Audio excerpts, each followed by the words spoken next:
Halo semuanya, selamat datang di Radio Tanpa Nama, sebuah channel yang akan membawamu ke cerita-cerita horor yang mungkin tak ingin kamu dengar sendirian. Jika kalian suka dengan cerita-cerita horor seperti ini, tolong bantu channel saya dengan cara like, komen, dan subscribe. Dan malam ini, kita akan membahas sebuah kisah dari seorang wanita yang diteror hantu pesugihan di rumah barunya. Teror yang sangat mengerikan, bahkan sampai menimbulkan korban. Oke, langsung saja kita mulai ke ceritanya.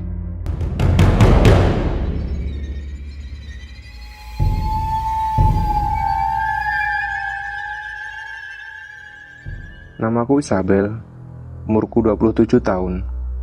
Aku tipe orang yang mandiri, agak perfeksionis, dan jujur saja agak keras kepala.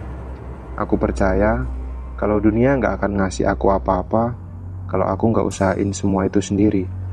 Aku bukan tipe yang gampang percaya sama orang baru, tapi begitu kenal sama seseorang, aku bakal belain dia mati-matian.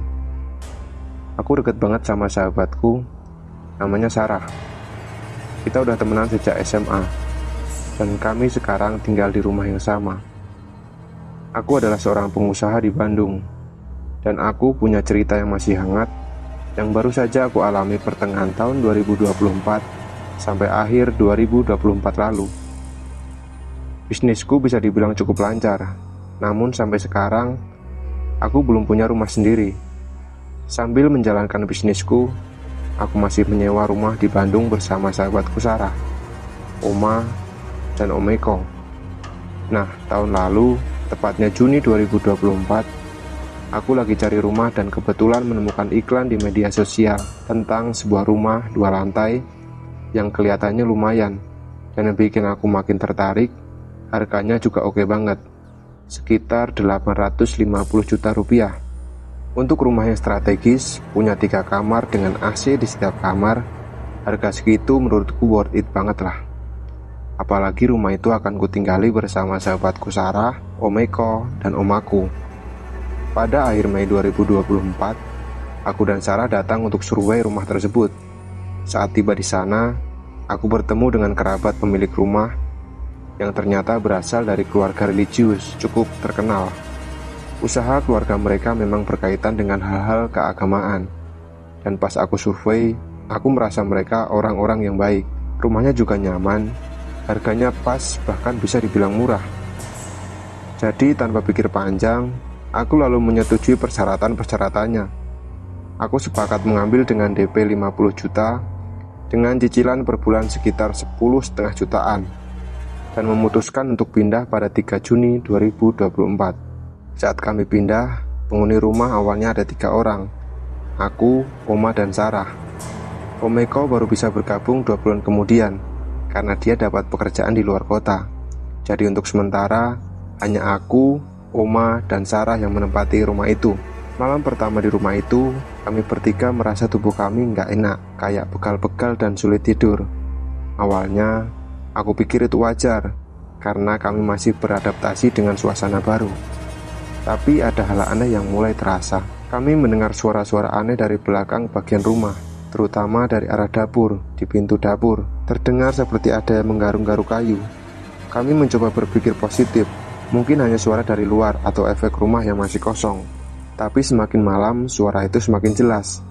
Sekitar pukul 2 pagi, suara garukan yang tadinya berasal dari dapur malah terdengar bergerak ke atas plafon, tepat di atasku. Suaranya seperti kuku panjang yang diseret di kayu. Aku sampai merinding mendengarnya. "Rah, kamu dengar suara itu?" bisikku. Sarah hanya menjawab, "Mungkin kucing, udah tidur aja." Tiba-tiba suara itu disusul dengan bunyi keras seperti seseorang jatuh dari lantai 2.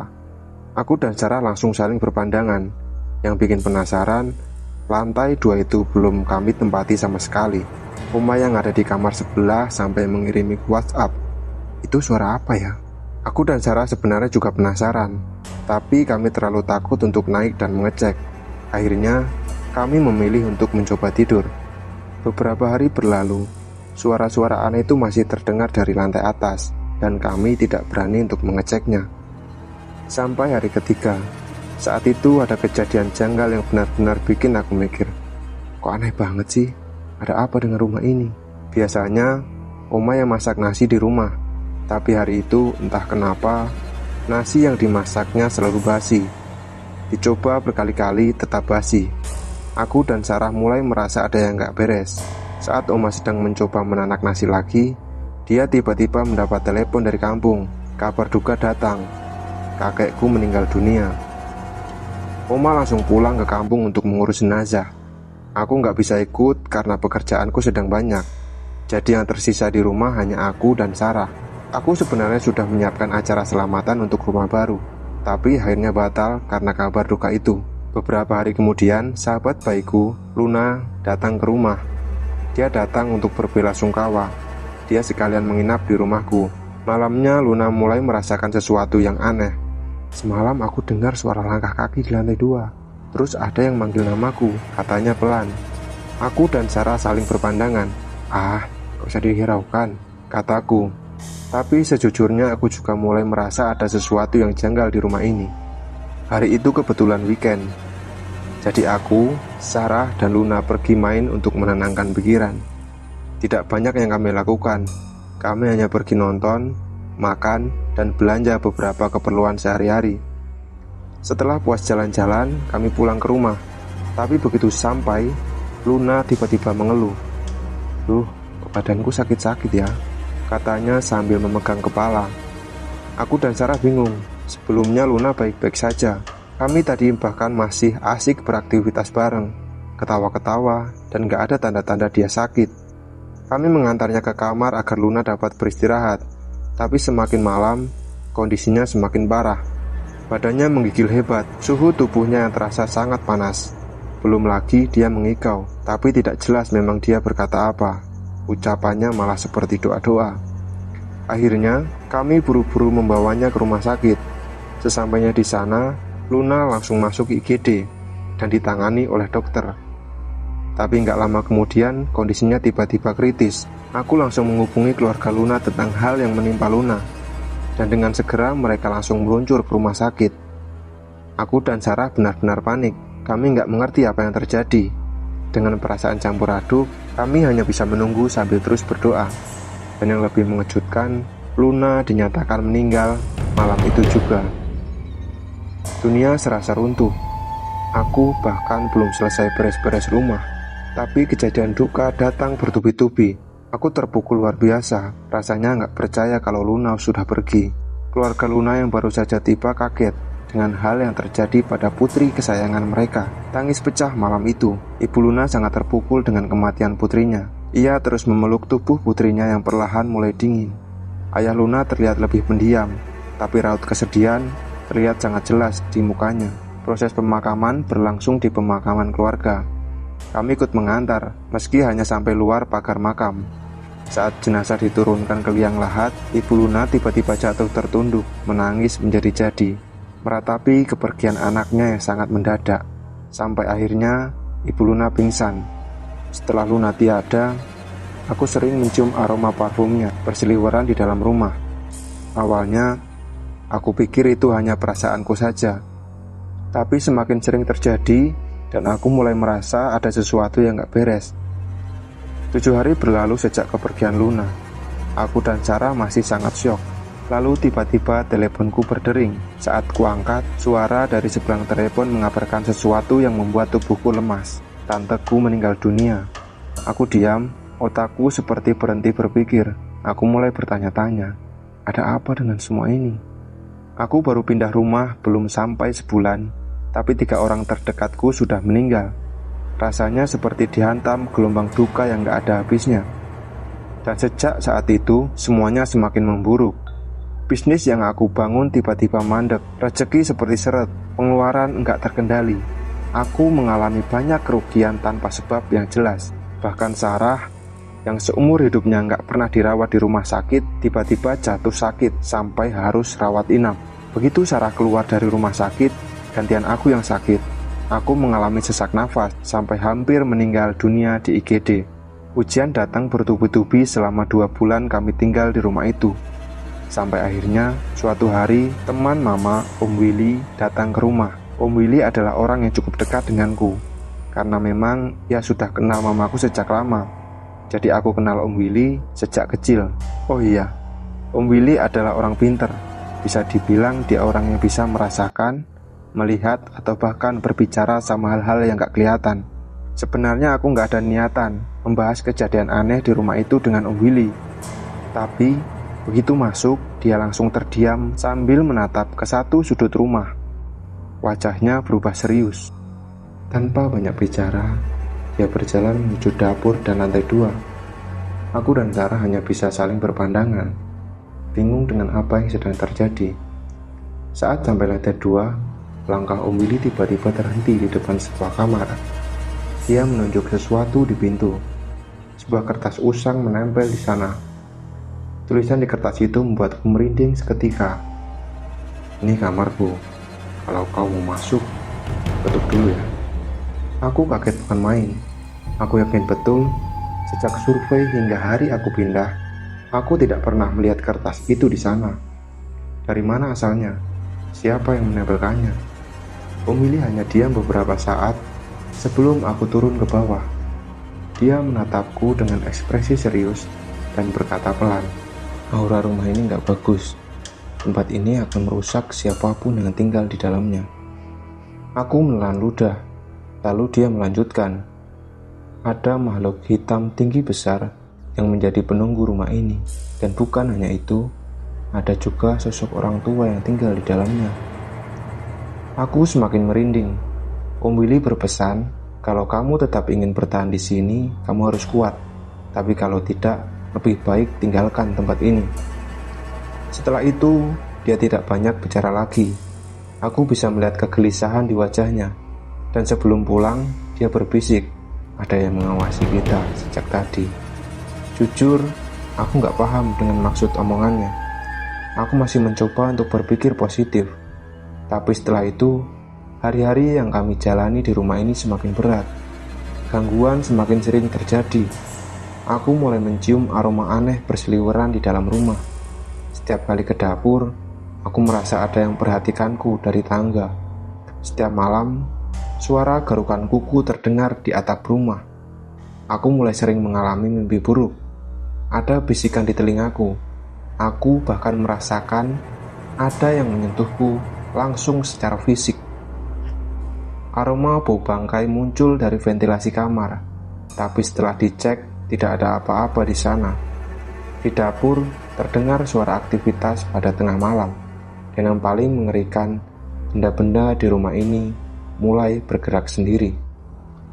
Bahkan di siang hari, kami sering melihat barang tiba-tiba mental sendiri, seolah ada yang melemparkannya. Dan bukan hanya gangguan supranatural, aku, Sarah, dan Oma sering sekali jatuh terpeleset di dapur. Luka memar mulai bermunculan di tubuh kami.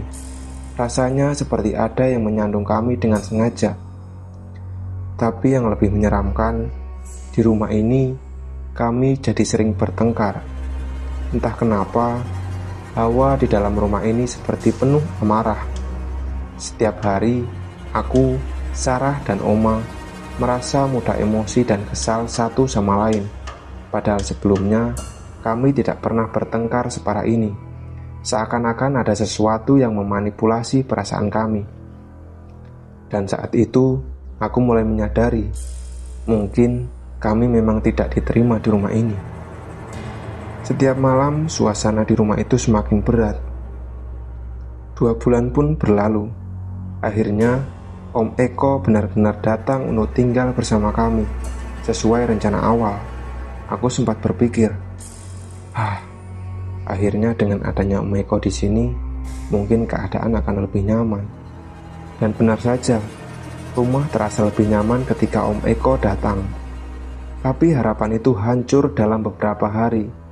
Baru 3 hari setelah kepindahan, Om Eko mengalami kecelakaan parah saat pulang kerja. Mobilnya ringsek dan keadaannya kritis. Beruntungnya, Om Eko masih selamat dari kejadian itu.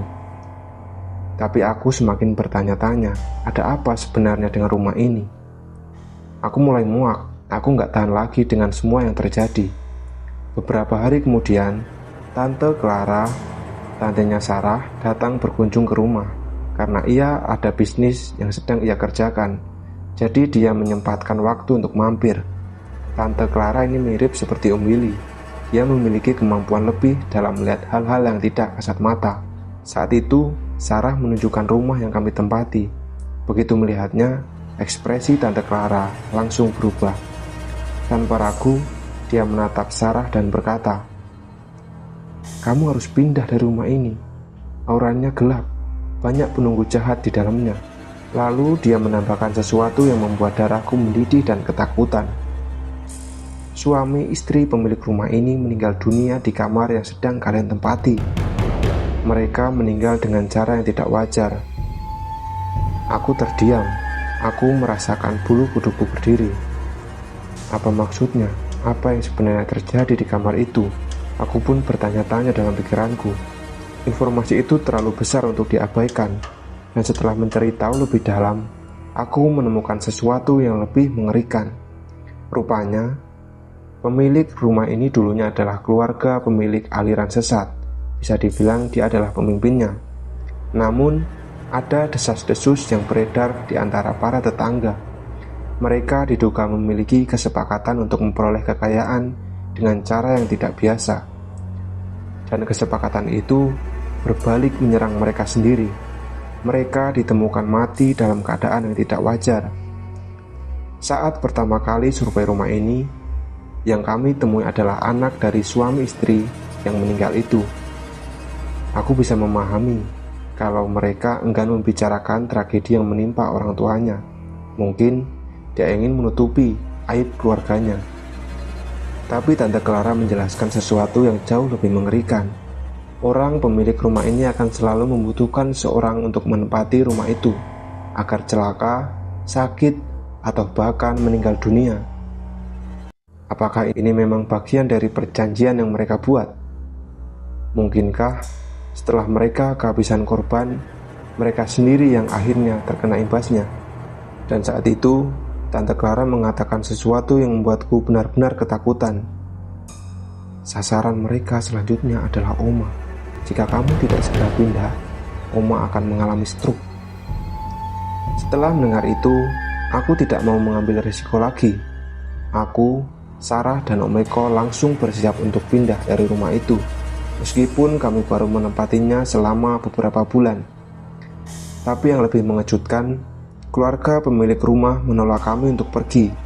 Mereka berusaha menahan kami agar tetap tinggal. Tapi tekadku sudah bulat. Aku harus keluar dari rumah ini. Akhirnya pada November 2024, kami berhasil meninggalkan rumah itu. Aku, Sarah, Om Eko, dan Oma sudah kembali beraktivitas seperti biasa. Kami pindah ke rumah lama yang dulu kami tempati. Keadaan kami perlahan mulai pulih. Masalah-masalah yang dulu terus kami alami kini satu persatu terselesaikan. Meskipun kerugian dan kehilangan yang kami alami tidak akan pernah bisa tergantikan. Tapi aku bersyukur kami masih bisa keluar dari rumah itu dengan selamat. Dan kabar terakhir yang aku terima, rumah itu kini kembali dipasarkan. Aku hanya bisa berharap penghuni selanjutnya tidak mengalami hal yang sama seperti yang kami alami. Tapi ada satu hal yang menggangguku. Kertas usang di pintu kamar lantai 2 sampai hari ini tetap menjadi misteri.